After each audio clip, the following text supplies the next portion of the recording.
Future tense रो future simple विषय जानिबा पई चेष्टा करिबा। फ्यूचर टेन्स रो फ्यूचर सिंपल गुडी को जदि मने रखिबा को हेले केते गुडी शर्त गुडी को ध्यान देवा पई पड़िबो।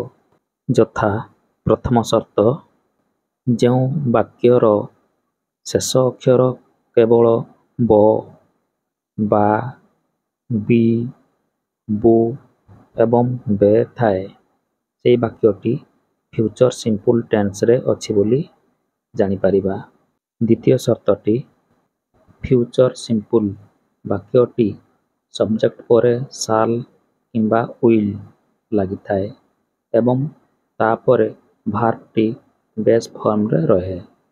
एवं तृतीय शर्तटी को देखिबा फ्यूचर सिंपल वाक्यटी शाल किंबा विल रे प्रश्न एवं नॉट लागि थाए।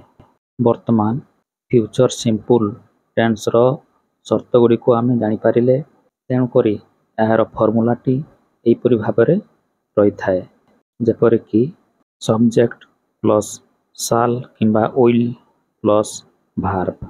वर्तमान तुम मानक पई फ्यूचर सिंपल रिलेटेड उड़िया रे केते गुडी वाक्य गुडी को दिया जाय अछि से गुडी को इंग्रजी रे ट्रांसलेशन करबा पई चेष्टा करि नेबे।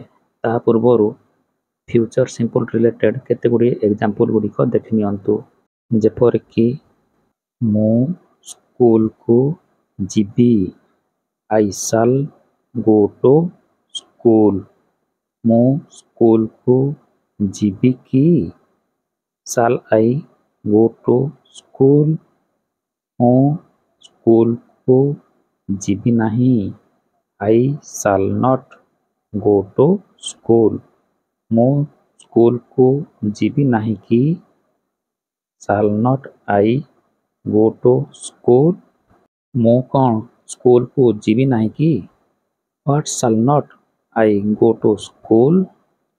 मु केउं ठाकू जीबी व्हेयर शैल आई गो। किए स्कूल को जीबो who will go to school.